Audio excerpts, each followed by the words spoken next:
Welcome to ચેતુસ kitchen. તો આજે આપણે બનાવીશું વઘારેલી ખીચડી બનાવવાના છે। બહાર ગયા હોય ને કાંઈ રસોઈ કરવાનું મન ન થતું હોય ને સરસ મજાનું ખાવાનું મન થતું હોય અને તીખું તીખું ને કંઈક જલ્દી બની જાય એવું બનાવવાનું હોય તો આપણે તરત મગજમાં આવે છે કે વઘારેલી ખીચડી બનાવીએ અને ટેસ્ટી એવી કઢી બનાવવાના છીએ। તો અહીં આપણે મગ ચોખા એટલે મગની દાળ અને મગ ભેળો અને ચોખા ભેળવી લીધા છે, એટલે કે અમે ઘરમાં ભેળવેલી જ ખીચડી રાખીએ છીએ એટલે 1.5 વાટકી જેટલી ખીચડી લીધી છે। અહીંયા મીડિયમ સાઇઝના 2 બટેકા સુધારી લીધા છે। અહીંયા આપણે 2 કપ જેટલી છાશ લીધી છે, 1 ટમેટું સુધારી લીધું છે, 2 ડુંગળી સુધારી છે, આદુ મરચાં અહીંયા આપણે કઢી માટે સુધારેલા છે, 1 ઇંચ આદુનો ટુકડો અને 2 લીલા મરચાં। અહીંયા 2 લીલા મરચાં, 1 ઇંચ આદુનો ટુકડો આપણે આ ખીચડી માટે કરેલું છે। 3 ચમચી જેટલો ચણાનો લોટ લીધો છે, મીઠા લીમડાના પાન અને અહીંયા 1 લસણનો ગાંઠિયો ફોલી દીધો છે। અહીંયા બધા ખડા મસાલા લીધા છે આપણે વઘાર માટે તેલ, બાકી રેગ્યુલર મસાલાની અંદરથી મસાલાનો ઉપયોગ કરશું અને આજે આપણે કઢીની ખીચડી બનાવશું। તો ચાલો બનાવવાની શરૂઆત કરીએ। લીલા મરચાં,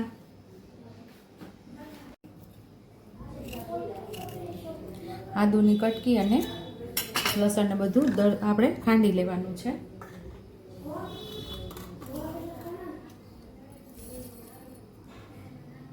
આની અંદર આપણે ખીચડીની અંદર ખડા મસાલા બધા થોડા ઉમેરી દેશું।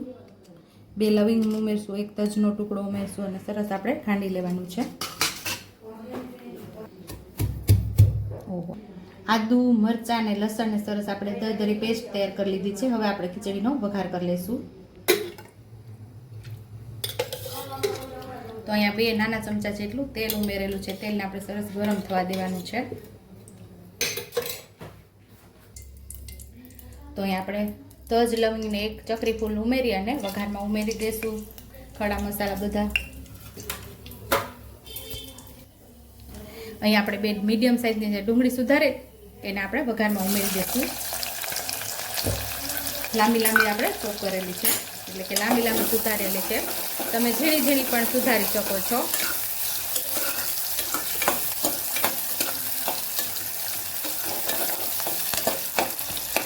બહાર ગયા હોય કે ગરમી થતી હોય કે આપણે એમ થાય કે ફટાફટ રસોઈ તૈયાર કરીને જમી લેવું છે તો વઘારેલી ખીચડી અને કઢી ખાવાની ખૂબ જ મજા આવે છે।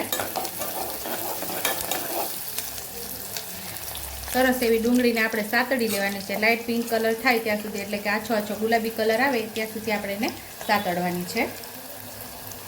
આદુ લસણ ને મરચાંની જે દરદરી પેસ્ટ કરેલી એ આપણે સાતળી લેવાની છે।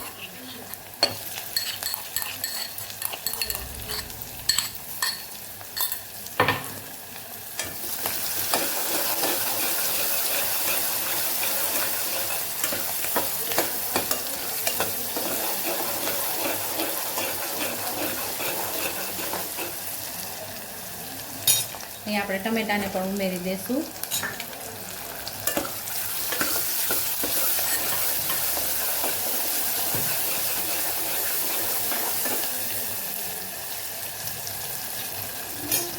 બટેકામાં ઉમેરી દઈશું। અહીં આપણે છાલવાળા બટેકાનો જ ઉપયોગ કરેલો છે, તમને છાલ ન ખાવે તો તમે છાલ ઉતારીને બટેકા સુધારી શકો છો। જે પ્રમાણે તીખું ખવાતું હોય એ પ્રમાણે લાલ મરચું પાવડર ઉમેરવાનું, 1 ચમચી જેટલું લાલ મરચું પાવડર, અડધી ચમચી જેટલી હળદર, 1 ચમચી જેટલું ધાણા જીરું, થોડા લીલા ધાણા,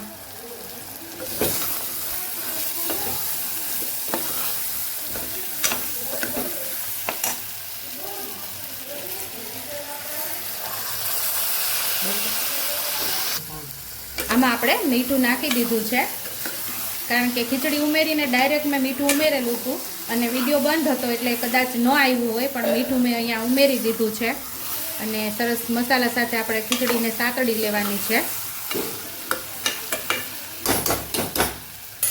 અહીંયા હવે આપણે પાણી ઉમેરી દઈશું।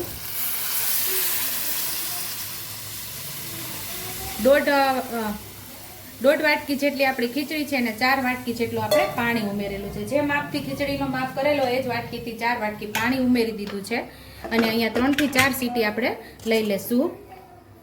હવે આપણે કઢીની તૈયારી કરીએ છીએ। તો અહીંયા આપણે 2 કપ જેટલી છાશ લીધેલી, એની અંદર 3 ચમચી જેટલો આપણે આ ચણાનો લોટ ઉમેરી અને બ્લેન્ડર મારી દઈશું એટલે એક રસ થઈ જશે અને કઢીનો વઘાર આપણે ફટાફટ થઈ જશે.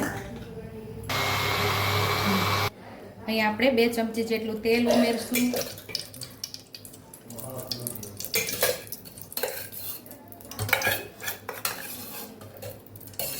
1 ચમચી આપણે ઘી ઉમેરશું.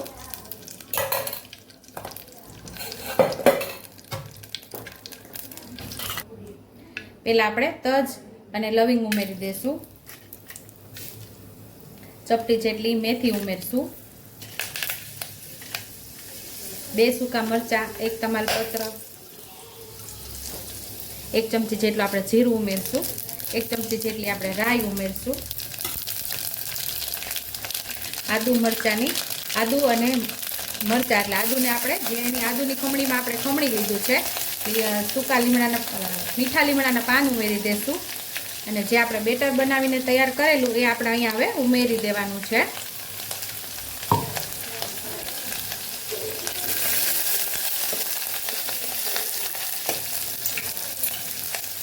અહીંયા આપણે વઘાર ઉપર ઉમેરી દેવાનું છે.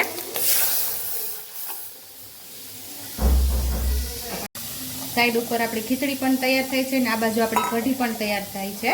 તો 2 કપ જેટલું પાણી ઉમેરી દઈશું આપણે. 2 કપ આપણે છાશ લીધેલી છે ખાટી અને 2 કપ પાણી ઉમેર્યું છે. અને પિંચ જેટલી આપણે હળદર ઉમેરવાની છે.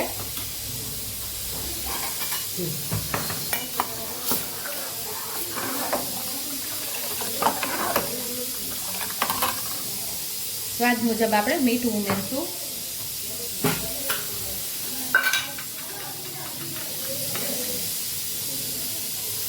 1.5 ચમચી જેટલી આપણે ખાંડ ઉમેરશું.